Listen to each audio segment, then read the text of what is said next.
Okay. Good day, everyone. Thank you for joining us today on how African SMEs are embracing digitalization. I'm Angel, CEO and founder at FuTech. FuTech.io takes the guesswork out of decision-making by matching service providers with service seekers in an easy way. Our proven matchmaking methodology has generated our clients nearly $1 million worth of revenue, and we have over 2,000 solutions on the platform. Our focus is in matching and assisting SMEs and startups in finding new customers in South Africa and doing business in Africa. Today, I'm excited and super excited to be joined by the CEO and founder at Duka, previously head of sales at DHL, Victor Maina. Victor, such a pleasure to have you today. For those that don't know, Duka is an end-to-end supply chain and distribution technology platform enabling manufacturers, retailers, and individuals to buy and sell through innovation. Victor has managed sales development in over 16 countries, which include Kenya, Mauritius, Rwanda, Tanzania, just to name a few. He has led fundraising, product, operations, finance, and people, including country managers in Africa. Victor, super humbled to have you today and to be in conversation with you. Thanks for joining us. Thank you for having me, Angel.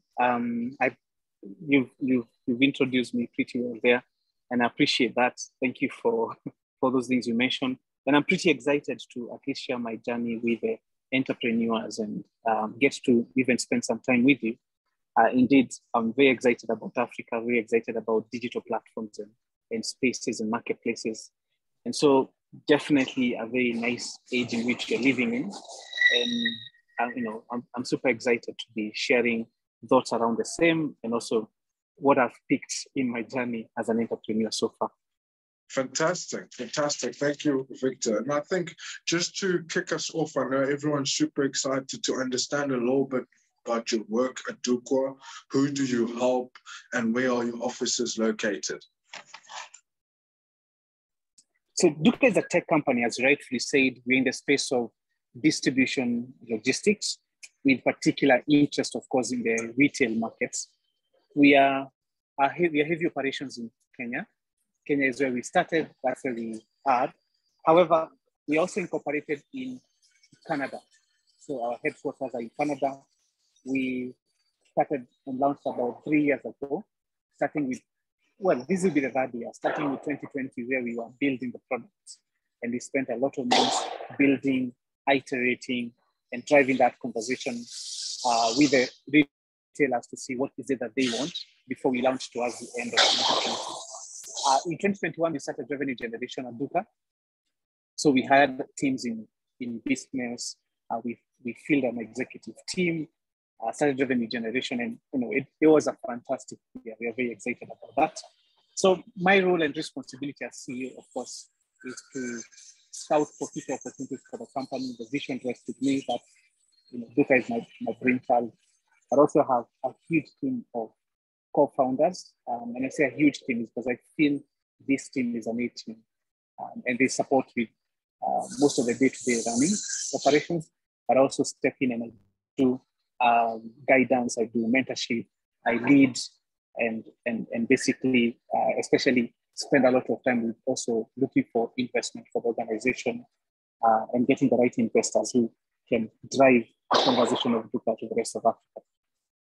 Fantastic. That's really awesome. And tell me on the fundraising side, as you explained, I think you mentioned two things. First is, why are you also registered in Canada? That's on the one end. And also, can you just tell us a bit more about your fundraising, how that went? That's a good question. So when it comes to fundraising, to answer your first question, the main reason we are incorporated in Canada is that towards the end of 2021, we decided to go for an investment round. We had been bootstrapping Duka for almost 2 years. It made so much sense, the traction that we had done. It was only natural that we get investors that are going to be motivated by what you're building to drive Duka to the rest of Africa. So one of the things that we did at that time is join a global organization. Many people know it is the envy of every startup founder to join, which is Techstars. And we joined the Techstars Toronto cohort. Now, based on their investment basis and based on the investment preference, they have a focus of 4 countries, which is basically the US, the UK, Singapore, or Canada. Either of those countries, you'll find many countries incorporated there. So why is the case? It doesn't affect the fact that you're an African country or you have an African startup. So that stays because you're just headquartered there as an investment entity, not as an operating entity. The operating entity is in Africa. However, when it comes to raising money, it's easier. When it comes to corporate governance and incorporating either of those 4 markets is easier. We all know doing business in Africa is not the easiest. So we can therefore control strategically our business from the corporate governance from Canada. So that's that. And so Canada becomes a receiving entity of investment. And then Duka in various African entities becomes the operating entity of the organization. So how has it been going? Well, raising money as a startup founder in an African startup founder is not a cup of tea. We can be hard on the people that are giving us money, but I guess we could potentially say this, that one of the things that we realize when it comes to raising money is it's coming from outside Africa more than it's coming within Africa. So, of course, if it was you, Angel, who's giving me money, you can relate with the African problem better. You have actually even lived through that problem.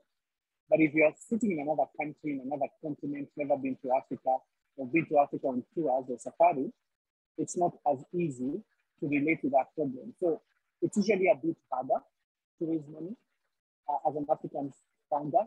The other thing is that, it's not my money, it's their money. So somebody has a preference to who they're going to give that money to. And as a result, when it comes to that, it's almost impossible to convince somebody to give you money because you want some money. So it's usually very hard. There's been conversations about can that process be better? I agree. I think it's fair to say that the startup investors could look with a kinder eye the African entrepreneurship, the African founder. But ultimately, and to be fair to them, is that they invest the money where they want their money to go. And oftentimes it doesn't fall in the pure African founder, which is a shame really, but it's the investors that controls that. So it was a tough one. We started off by giving ourselves more than we would need to prove ourselves to any other person. We passed that. Techstars helped a lot. It's a global organization, amazing. And I guess the point here I'm trying to make is that if you're a startup founder who's of African origin, either a sole founder or surrounded with other co-founders that are African, be prepared for the battle in the field, so to speak. Go ready. If you can bootstrap, please do. You'd expect better traction from you than any other founder who has a different origin. It's not necessarily a bad thing, it's just that you need to prove yourself better than any other person. I'm just checking that you can hear me. I don't know if the background noise is too much now. It's raining heavily now. Yes, I can hear you. Let me just give me one. Victor, thank you so much for the explanation in regards to obviously your funding journey. And how it is. Personally, I know, I can relate to what you're speaking about, that being an African Black founder is definitely not easy. There's stats that are out there to prove that, it's harder for African businesses and African founders to raise funding, hence why they've got things like the Google Black Founders Fund and special funds in order to accelerate the funding for African businesses. Now, what I'd like to do as well is understand a bit more about your milestones along your journey towards, even pre-funding, how you got those first 10 customers and those first 100 customers. Maybe you can just share a bit about how you were able to do that. Yes, so the first 100 customers, you have to do it yourself as a founder. And that's exactly what we did ourselves. We started off with going to the fields, talking to people, uh, finding out what their needs were, understanding those needs, iterating a bit more on our product until we got the product market fit. One of the things that we've learned without a doubt and we continue doing is the fact that any founder that launches a business needs to understand it like the back of his hand. And so it cannot be an outsourced function to acquire the first 100 customers. They have to be acquired by the founder. And after they have been acquired by the founder, then they can know how to better direct the team, how better to drive efficiencies of their business operations processes as well. So that's what we did. We went shop to shop, pitched to 20, 30 people a day about our business. We learned what they liked, what they did not like. We tweaked what needed to be tweaked until we got that first 100 customers. And usually that's the hardest one, angel, to acquire. After that, we give them a great service quality, then we start seeing more organic growth coming in, like we are already seeing. But it starts with that 100 customers, 200 customers that you have to do it yourself. And also they teach you a lot about things that you could do better. And if you improve them, then things become best for you over time. So that was our milestone. The other biggest milestone that we had is the fact that the team, every person that we hired had to be hired by ourselves as co-founders. We either knew them, knew their mother, knew their father, knew their relatives, which village they come from. We vetted them. And again, you can't run away from that because it's very important for you to ensure that culture is maintained. And the people that you start off with are going to be very important to lay off a foundation of culture. So that was quite something. And then of course, lastly, then we could drive acquisition of manufacturers, which again, we had to do it ourselves, either through our friends, our networks. And then, then we sort of had created a community of friends that were working with our product. And then after that, the organic growth comes, a person tells a person, the word of mouth comes in, more marketing can be done, either digital, physical, or rather digital and print media, and it goes on and on. Okay, wow. I think, some of the things that you shared there, especially around culture, are super important. Some people, a lot of companies don't take culture into consideration. And I love how deep you guys go into culture. It looks like you take DNA tests and everything. You take consent. I also really believe in culture, to be honest with you, jokes aside. It's like business is people, and, your people are the business, and you have to make sure that you have the right people that are better than you and what you do. And I try to attract the right people in what we do. And there's some fascinating stuff as well, where you say, like, the first 100 customers is a hands-on approach or hands-on deck kind of approach. Yep. Yeah, and there's no magic to it. The magic only comes later when you're looking for those network effects and so forth. Now, maybe you could also tell me, Victor, how were you able to grow your business fast during challenging times? Yeah, so the first thing is to get the right team around you. And that's almost the hardest one, to get people who believe enough in my dream, in my vision, that they'll do anything to make it succeed. That's huge. But we were also starting to operate at a time when it was very difficult because of COVID-19. So one of the things that helped us to scale is to embracing digital tools. Of course, teams are working remotely. At some point, Kenya was shut down to allow for the spread of the disease, to curtail it. So that had posed some interesting challenges. People working from home, working few hours in a day. So you have to embrace things like Slack for chatting, simple messages to teams. Hey, needs to be done, that needs to be done. We had to embrace G Suite with OneDrive, email, Google Slides, Sheets, and Word, or documents that could allow collaborate when it comes to projects and comes to working as a team. Our product has been fantastic. We could assure customers of contactless delivery, which meant really that there was no contact needed, just that they could order everything from the app and have it delivered. So tools were a very big people, and then tools are a very big contributor to our success. Then one of the things that we've done is culture. You mentioned earlier that we're very keen on culture, and we are. Our culture philosophy could be termed as not there yet. We work as an organization that has not gotten where we need to get. So we don't say, you know what, we are amazing today, we don't need to work harder tomorrow.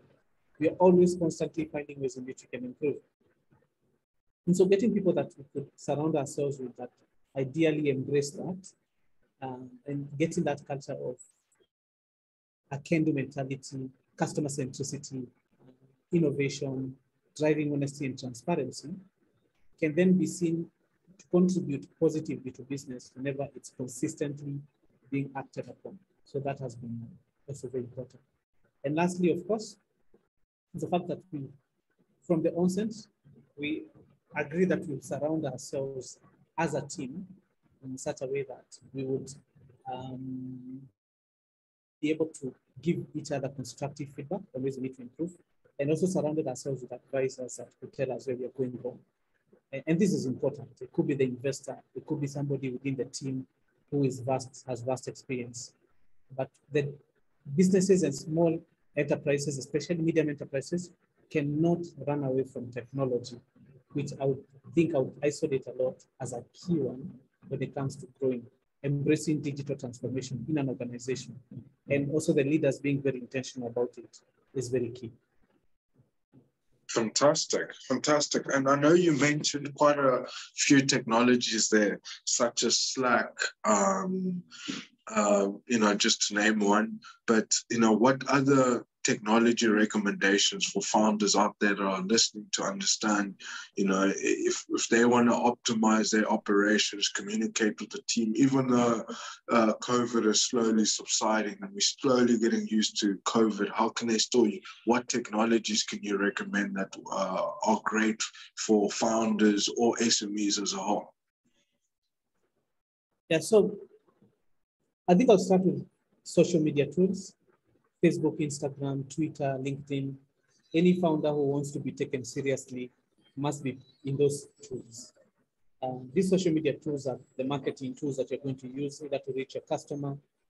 They're also going to be the tools that you can be able to drive, conversations on social channels when somebody complains about your product or just visibility of your product. So those are very important. Then you move to the technology tools. If you're using even purely in tech, things like Figma will be important for you to be able to, to track your visuals and see how your app would look like. Project management team, products like Notion are also important. GitHub for the source code, which is also very key. I mentioned about Slack. I'll also add a few more there, which is things like Zoom, because you need to speak to your team remotely. If you don't have Zoom, then you can speak with them through. Okay, fantastic. The calendar. So all those tools are very important. Lastly, I would also say that of all those tools that people, if you are an entrepreneur who wants to raise money, you can't avoid things like Crunchbase. Have your profile there up to date so that investors can see you. So Crunchbase is important. FCX is also important, FS6. So it's also important that you put your profile there. And these tools helps you to have visibility of what's happening in raising funds and how you can raise funds yourself. So those are other tools that you could use. Wow, that's really some insightful information that you said there. Right from the beginning. I think the only thing that you didn't mention was around also the importance of things such as LinkedIn, Sales Navigator, the ability to, search the world or find direct contact in a few seconds. I found in my journey that's really been helpful to really find the right people, whether it's to do business or, on the employee side or just to raise within the team. But yeah, really, really insightful. Now, I also understand that in terms of, in 12 months, you were able to get 5 awards, 5 global awards. Maybe you can just share a little bit more about what were those awards, and why did you get those awards? Yes, so you're absolutely right. One of the things we did is get global awards, and those awards were many. The most exciting one was the 6,000 Financial Times Sustainable Development Goals Challenge on reduced inequalities. As a business, we won against 4,700 startups across the world. We were the only Kenyan startup that had won these, the only African startup that had won these. So that was really huge to be recognized by the Financial Times, to be written in page 5 of Financial Times. That was quite an accolade. And this was to recognize the work that we have done as an organization in the reduced category or reduced inequalities. We are contributing towards reducing challenges that come about from inequalities that are very live in the African continent. The other one we won was Unicorn Battle for East Africa, and then for Africa as well. That was very exciting. We won Was a Challenge for East Africa. We even got $5 as a grant for that. We won e-commerce awards in Canada, and this was to recognize the efforts as a Canadian company working in the African market. And we won Startup of the Year from African Angels. So these are really amazing awards. We put ourselves out there. We wanted to know, are we the best or do we need to do better? That's where it came from. And as we tried to do that and drive that conversation, then we could tell, you know what, I think we could do better. You know what, I think we could do well, and it goes on. And so it enabled us to get feedback, real-time feedback on how people perceive our business model to look like. The other one is that we work hard. We never took any competition we were part of as a joke. We always did the best that we could. And lastly, I think we have a fantastic product going. So it goes without saying that once you see what you're trying to build as Duka, it helps you appreciate a lot what Duka's potential looks like and the market opportunity would look like to an investor. So those are the awards we won. And as I mentioned, I'm very proud of each one of them. And most importantly, proud of the team for waking up every single day to do what they do best. Fantastic. And I think, a big congratulations to you and the team. I think looking at the work that you guys have done, you've done some really exceptional work, not just in Kenya. And maybe you can share what other parts, your work extends to besides Kenya, or you're looking to extend into. Yeah, so we had a very exponential year last year.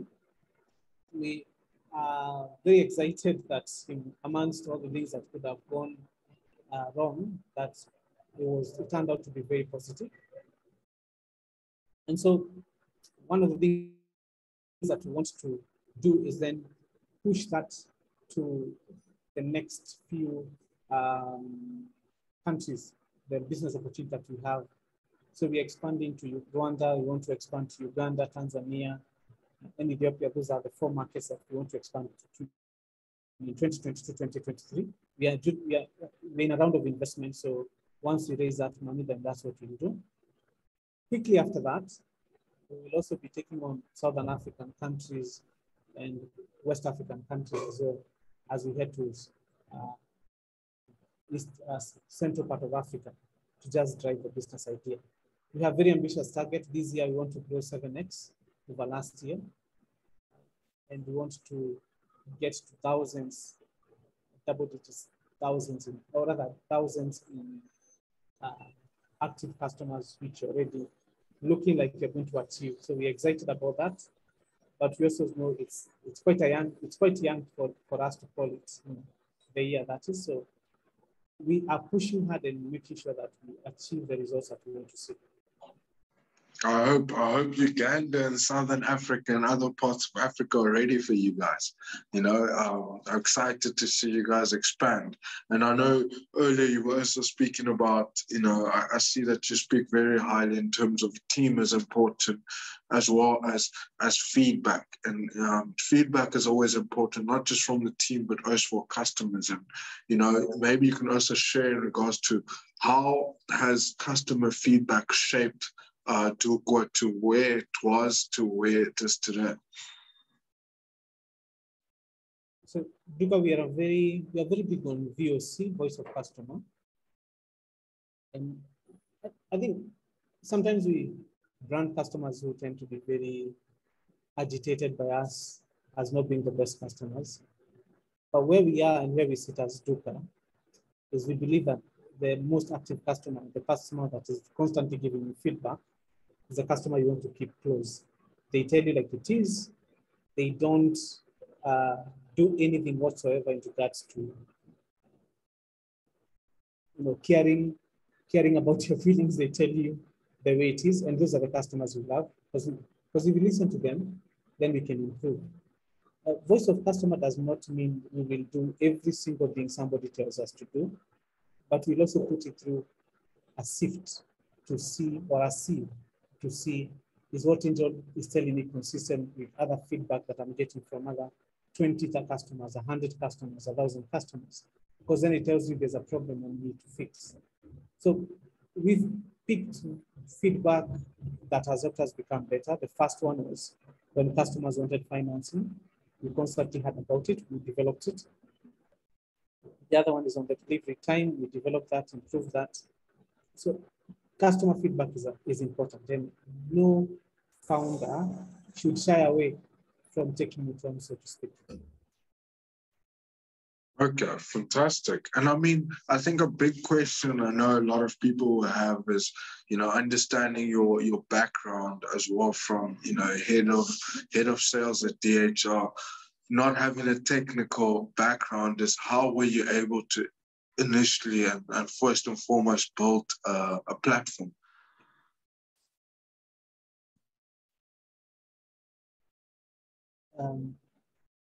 Sorry, I missed that towards the end.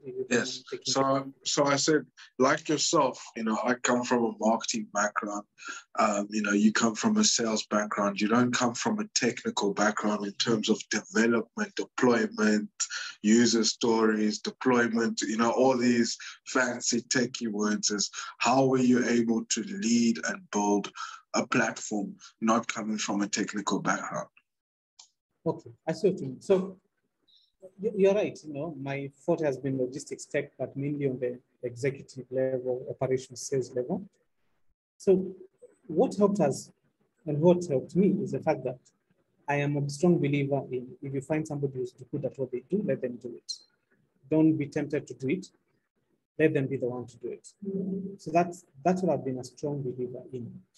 And as a result, when it comes to this, then it becomes paramount. It becomes very important for me to have a co-founders in the tech space.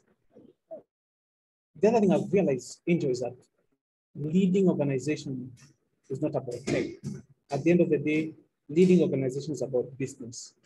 And any person can build an app, but can they monetize it? Can they create traction with that app?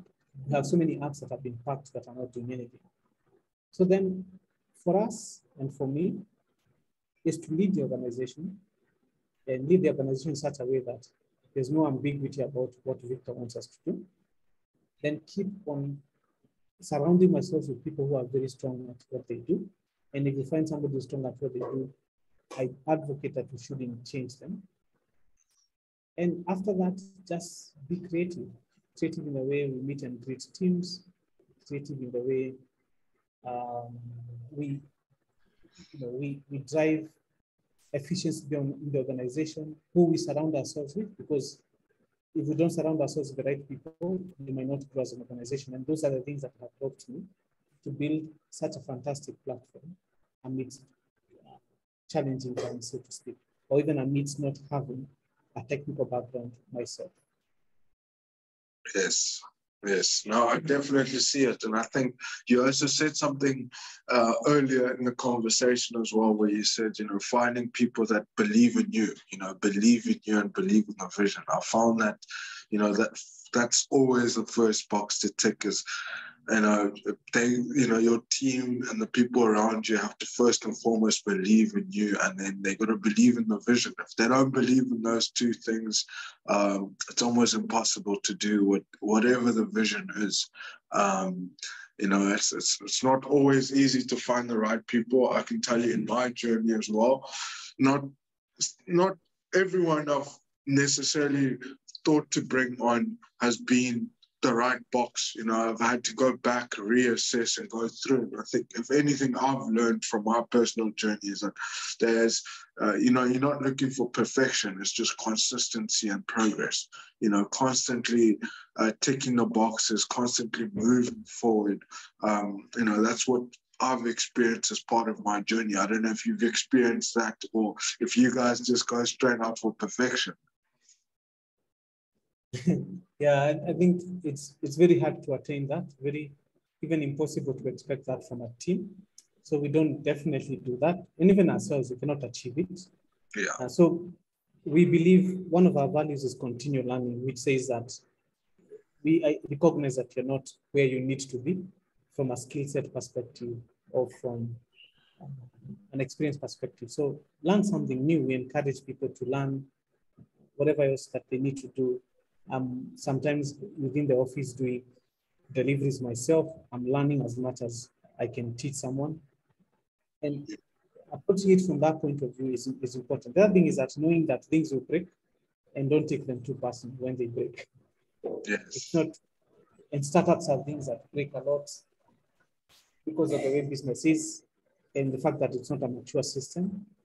We learn to forgive ourselves pretty fast and we move on where we could move on so that it becomes,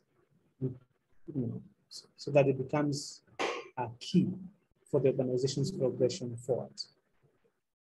Yeah, no, I fully hear you and I fully understand you. One thing I've noticed as well is I can tell you, if we were waiting for perfection, we wouldn't have deployed anything yet,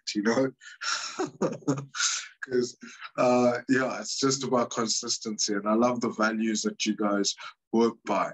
Now, I know that we've got viewers, whether it's founders and CEOs from Africa, from Europe, from the Americas, or from Asia. And those that are looking at this and watching this and thinking like, oh, Victor's had it easy. He's the former head of sales. He's got all the connections. It was probably easy for him to get funding and get to his first 100 customers. What would you say to those people? I mean, it may seem that way, but nothing is easier. If it was so easy, the daughter of the most richest person through technology in the whole world would be the head of the best tech startup in the whole world. If it was so easy, the billionaires would be funding their own people, their own children, and getting a lot of traction out of it. But it's not. It's not easy at all. And that's why we've gotten to where we are, because we've worked hard. If we had slackened and we had money, we would not have gone very far. But we've worked hard. We've driven everything that we could with everything that we had to get where we are. I am personally not a person who believes in not finishing something that he started. And so when I started Duka, I knew it would be tough, but I knew I would do it until the very end. So money does not replace hard work. I think young people nowadays do think that. Prosperity does not mean somebody should not work. It just gives you a platform to be able to work, but work better. It gives you a platform to multiply your money enough for you to have somebody else who can do it, and help them in the process. And that's what we are as an organization. That's what Duka is. That we ought to embody hard work, good attitude, good traits to everyone that is involved, either dealing with us directly as a supplier. And this attracts more people to us. It attracts more talent to us. It attracts more customers to us. So nothing is easy. Brace yourself for some work, and lots of work should that get to it.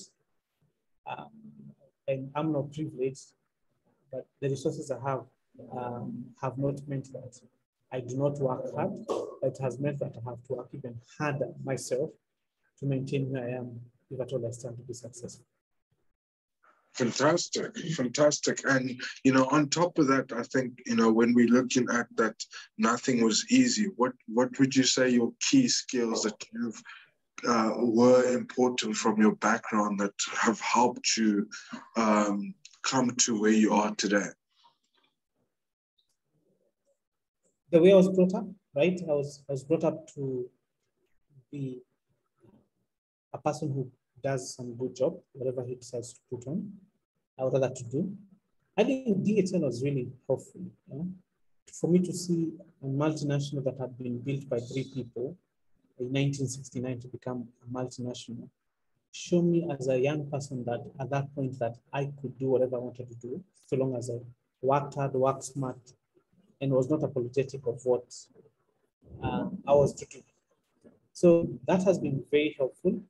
I've picked lessons, I've traveled and realized that where I come from, they don't know everything, but they know a lot. And so if I find somebody who knows more than me, I don't feel like I need to be prejudiced against them. I actually allowed them for being that type of way. It's taught me to live with people, taught me which cultures work, which ones don't work, which ones I wouldn't want, which ones I would want.